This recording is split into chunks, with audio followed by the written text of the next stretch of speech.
On the news tonight, Central Bank of Nigeria raises monetary policy rate. As Nigeria joined the rest of the world to mark this year's Tourism Day, federal government says no tribe can survive alone, just as Governor Yetola stressed the need for tourism to boost the state's economy. On the foreign scene, Buckingham Palace unveils new royal cipher of King Charles III. Good evening, welcome to the major report. Babatunde Bolatito is my name. The Central Bank of Nigeria has raised the monetary policy rate, which measures interest rate to 15.5% from 14% to 10% rise in inflation. CBN Governor Godwin Emefiele made this known today after a monetary policy committee meeting in Abuja, while explaining that the committee voted unanimously to raise the monetary policy rate. The MPC voted to raise the MPR to 15.5% as merit corridor at plus 100 minus 700 basis points around the MPR, increased the cash reserve ratio to a minimum of 32.5% and retain liquidity ratio at 30%. Giving an explanation earlier, the Apex Bank governor said members deliberated on the impact of the widening margin between the current policy rate of 14% and the inflation rate of 20.52%. The approval given by the National Pension Commission for the issuance and implementation of the guidelines that will enable retirement savings account holders to use a portion of their savings up to 25% towards the payment of equity for a mortgage has been described as a welcome development. A retiree, Prince Ayodele Oke, who stated this while speaking with OSBC TV News, however called for the implementation of the policy to provide succor to the senior citizens. Easier said than done. If they are really going to do it, let's see how it goes. But presently, it's not actually good. We've seen people who have been retired close to 10 years, 9 years and thereabout, and they cannot access their pension. So it's not quite encouraging at all. So people will rather like to work for the multinational companies or work for big time industries, and probably when they are going, they just take the bulk payoff instead of waiting for the pension that will not come. So, and in states, we've seen people in charge of pension embezzling pension funds close to 9 billion, close to 90 billion. No, it's criminal. Nigerians have called on the federal government and other stakeholders in the power sector to see into the factors mitigating against adequate power supply in the country. Those who spoke with OSBC News while reacting to the recurring collapse of the national grid noted that providing adequate electricity supply will help boost the nation's economic growth.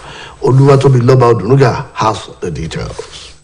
Nigerians have continued to raise concern after the national grid suffered the 7th collapse for this year, causing a nationwide blackout. This is coming early after the 6th national grid collapsed over the last 3 months. Reports asserted that the national grid suffered the first system collapse recently, plunging some parts of the country into darkness, including the Federal Capital Territory, Abuja. Reacting to this development, which has been generating more controversies, respondents, including Mr. Balogun Adekunle and Mr. Ashiru Adedayo, among others, who raised great concern for the nation's growth and joined the federal government to find lasting solutions to the problem facing the power sector. They noted that finding lasting solutions would help in nation building. They maintained that the provision of constant electricity supply to the general public will help boost their daily activities, as the importance of adequate power supply is enormous. The collapse of the national grid for the 7th time is an indication that the people that are expected to take care of the national grid are not doing enough. And the implication is that it will lead to much power failure this time. Initially, we have not been enjoying the power adequately. So the collapse every now and then means the people that have been giving money to take care of these things are not adequately making use of the fund. So government should take a drastic step. The collapsing of the national grid for the 7th time is very, very worrisome, because how can we be saying our electricity can stable in such a way that those that were at the end of affairs, they were not really helping the situation? What is the major problem that is affecting the whole thing? I think they should look into it and work in such a way that the thing will be stable. They expressed optimism that appropriate measures will be put in place in ending the epileptic power supply in Nigeria. Oluwa Tobiloba Odunuga reporting for OSBC News. Minister of Information and Culture Alhaji Mohammed says no culture in Nigeria can survive alone. The minister stated this at the Cultural Center Calabar, where it was treated to a night of cultural performance by the Cross River Cultural Troupe to herald World Tourism Day. World Tourism Day is commemorated annually on September 27 to foster awareness among international communities of the importance of tourism and its social, cultural, political, and economic values. And the theme of this year's celebration is rethinking tourism. Mohammed appealed to younger generation to revive the performing arts, adding that very soon the nation's culture will be extinct unless the next generation took over. As the state of Osun joined the rest of the world to mark this year's World Tourism Day, Governor Adeboyega Oyetola has said tourism remains an area of focus to boost the state's economy. The governor added that tourism sector will continue to be one of the 3 critical sectors the state has adopted in driving revenue generation alongside agriculture and mining. The governor stated this today while delivering a speech at the occasion of the World Tourism Day held at the Center for Black Culture and International Understanding in Osogbo. Governor Oyetola was represented at the occasion by the Secretary to the State Government, Prince Wale Oyebamiji, said the state had before the COVID year re-engineered and retooled tourism to align with its resolve to shore up economic base and bolster the image of Osun as the home of culture and tourism in Nigeria. The governor indicated that tourism is aimed at fostering awareness among the international community of the importance of tourism and its social, cultural, political, and economic values. The National Industrial Court sitting in Abuja struck out the suit filed by a functional president of the Nigerian Association of Nigerian Students, Umar Lawal, seeking for the court order to maintain the academic staff union of universities to call off its industrial action and return to the classroom. Lawal told the court that he filed the suit on behalf of himself and NAMS, withdrew the suit when the matter came up in court today. He told the court, presided over by Justice Polycarp Ammon, that he had filed a motion of discontinuance on the account of challenge by the student body, which contested his standing and denied that is the president of NAS as a deposed to. Justice Ammon therefore terminated further proceedings in the matter. Joining the suit with ASU as first respondent were the Minister of Education, Adamu, and the Attorney General of the Federation, Abubakar Malami, who were listed as second and third respondent respectively. Counsel for ASU, Marshal Abubakar, informed the court that he was not opposing the application to withdraw the suit. A federal high court sitting in Abeokuta, the Ogun State capital, has notified governorship primaries of the Ogun chapter of the People's Democratic Party. Ogun PDP held 3 parallel primaries, one producing Honorable Ladi Adebuchu as governorship candidate. Justice Oduremi Oguntoyinbo, after notifying the primaries under a fresh exercise within a reasonable time to accommodate all interests and groups. The suit was filed by Prince Adesegun Seriki and 3 others against Independent National Electoral Commission and PDP. The Seriki and his co-plaintiffs saw the court explicit order to ensure their right, to enforce their right as the rightful and legitimate PDP candidates for the 2023 general elections in Ogun State. As electionary campaign commences tomorrow, Nigerians have called on candidates vying for political positions in the 2023 general election to sign social contracts with the people that will enable the citizens to hold them responsible and accountable for their action when they eventually clinched power. This was the submission of those who spoke in separate interviews with OSBC News, as they maintain that candidates must tell Nigeria their realistic step they intend to take to tackle country's many challenges. Oluchi Amuda now completes the story. The 2023 general election is just around the corner, and political parties in Nigeria are gearing up towards the electioneering campaign.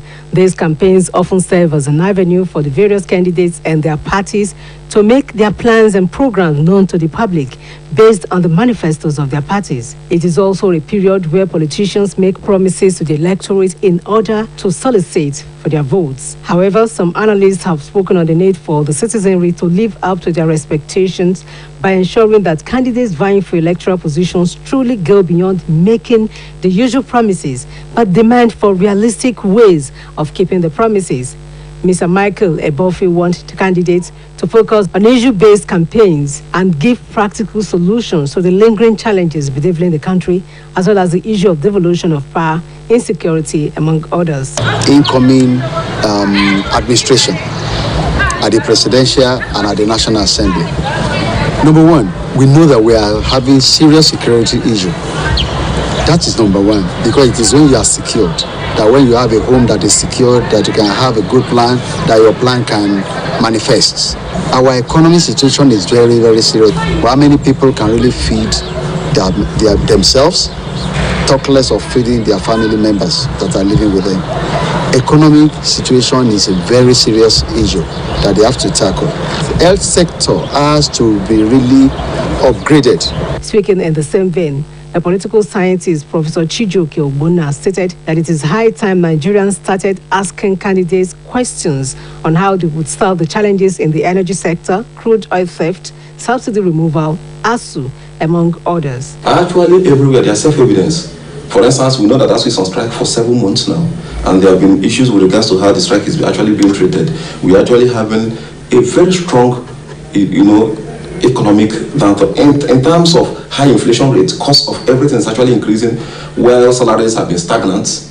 The issue of security is actually being prolonged. Even the issue of even identity, in terms of loving ourselves as a Nigerian, coexistence and what each time election comes up, people throw up a lot of things about how an Igbo man was given job in Lagos, how a Yoruba person was given job and whatever, all kinds of things like that. In a country where all of us are actually Nigerian citizens, and those things shouldn't have actually so these are the germane issues that politicians should be tackling on how they will be able to solve Nigerian problem. We have problem with education.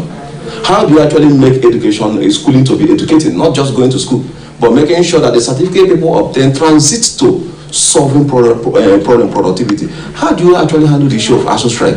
So within a period of 8 years, at this time, 2022, that universities are shut down for 7 months. It's unheard of in any other part of the country. So politicians should actually be talking about how are we actually going to solve this problem. They also spoke on the need for politicians and their followers to eschew hate speech in their messages. Oluchi Amuda, OSBC News. The Independent National Electoral Commission today gave an estimated breakdown of sum of 1.4 billion ad hoc staff to be trained ahead of the 2023 general election.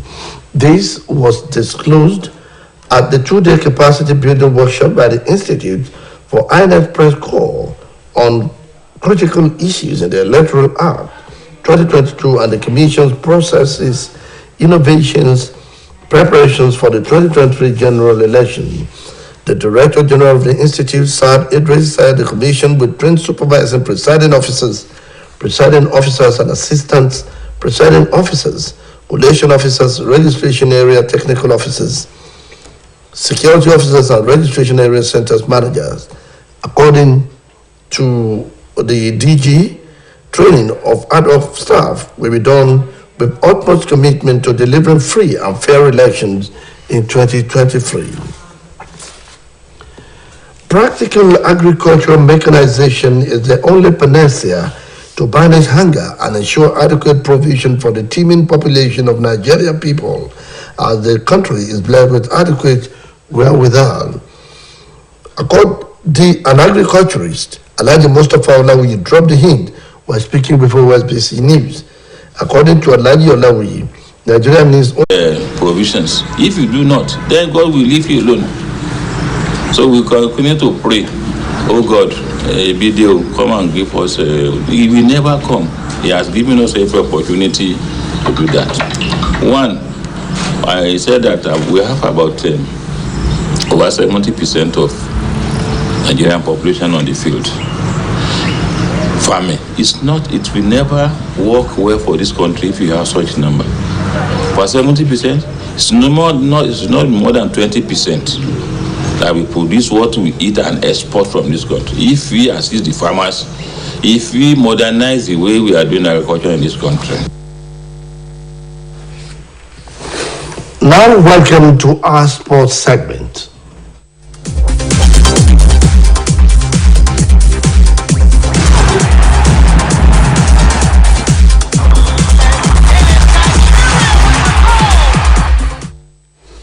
The International Basketball Federation has launched an investigation into the incidents that led to 2 million players fighting each other after their team were eliminated from the FIBA Women's World Cup ongoing in Australia.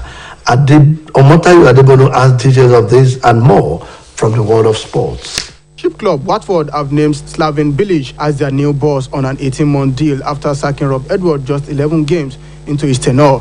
Edward, who is 39 years, was appointed in May after leading Forest Green Rovers to promotion from League 2. He succeeded former England boss Roy Hodgson and became the Hornets' 8th permanent manager since 2018. Former West Ham and West Brom boss Bilic had been out of management since leaving Chinese club Belgian Guan. His contract was cancelled by mutual consent in January after a year in charge because he wanted to return to his family in Europe. In the meantime, Basketball World Governing Body has launched an investigation after a fight broke out among Mali players at the Women's World Cup in Australia. One member of the team attacked a teammate in the mixed zone where reporters interviewed players after their 81-68 defeat by Serbia. The result saw Mali eliminated from the tournament after their 4th defeat as others interjected to break up the fight. The incident was caught on camera by Serbian television. The tournament in Sydney has been hugely frustrating for the Malians, who are 1 or 2 sides at the 12-team finals that are yet to win a game following previous losses against Japan, host Australia and France. Mali are only playing in the tournament after African champions Nigeria, who beat their fellow West Africans in last year's Women Afrobasket, were withdrawn from the tournament by their government owing to issues in Nigerian basketball. Omotayo Adebono, OSBC News. And out of foreign stories, Buckingham Palace has unveiled the new royal cipher of King Charles III, which will appear on British government buildings, state documents, and mailboxes. Taufikat Abdulhakim has the details of the story and more from our foreign desk. The cipher of King Charles III has been revealed, showing an image to be used by government departments and on state documents and post boxes. It was personally chosen by the king from a range of designs produced by the College of Arms. The monogram combines his initial C and R for Rex, the Latin for king, plus the third for the third king. Charles, as the cipher, is said to be a visual identity for the new reign, replaces the E2 of Queen Elizabeth II. Royal Mail says post boxes are almost ready for installation, with royal ciphers appear on buildings. It will be up to individual organizations to decide when to be updated. Also, the Bank of England says new banknotes featuring a portrait of King Charles III are expected to enter circulation by mid-2024, by the image to be reviewed before the end of the year. Meanwhile, at least 76 protesters have been killed by Iranian security forces, while hundreds of people have also been arrested. 20 of them are journalists during 11 days of unrest sparked by the death of a woman in custody, Masha Amini. Iran Human Rights Organization, headed by Mahmoud Amir Moghadam, has accused authorities of using disproportionate force and live ammunition to suppress the dissent. It said the world must defend the Iranian people's demands for their fundamental rights. However, state media has pulled the number of dead at 41, including several security personnel, and blamed rioters for the risk of torture and ill treatment and the use of live ammunition. The anti-government demonstrations have spread to more than 80 cities and towns across Iran since the funeral of Masha Amini. The 20-year-old Kurdish woman from the northwestern city of Saqqez has been visiting the capital, Tehran, on 30 September when she was arrested by morality police officers for allegedly violating the strict law requiring women to cover their hair with hijab or headscarf. Elsewhere, authorities in Bangladesh have blamed overcrowding for the sinking of a ferry that has killed at least 66 people, with many passengers still missing 2 days after the disaster. A senior government official in the northern Pangaka district, where the boat capsized, at least 15 more people are still unaccounted for. Reports say a 5-member committee is currently investigating the accident, with initial reports suggesting the boat was carrying nearly 3 times its capacity. The small boat packed with Hindu devotees on their way to a popular temple flipped over in the Karatoya River as onlookers watched in horror from the shore near border town in Pagaga. Taufikat Abdulhakim, OSBC News. To end the major report tonight, here is a recap of some of the top stories. The Central Bank of Nigeria has raised the monetary policy rate, measured up to 15.5% from 14% to tame rising inflation. Federal government said no tribe can survive on its own, just as Osun State Governor Adeboyega Oyetola stressed the need for tourism to boost the state's economy. On the foreign scene, Buckingham Palace has unveiled new royal cipher of King Charles III to be used by government departments on state document and post boxes. That ends the Metro Report on OSBC TV. It was edited by Michael Adini. Babatunde Bolatito is my name. Thank you for watching. Good night.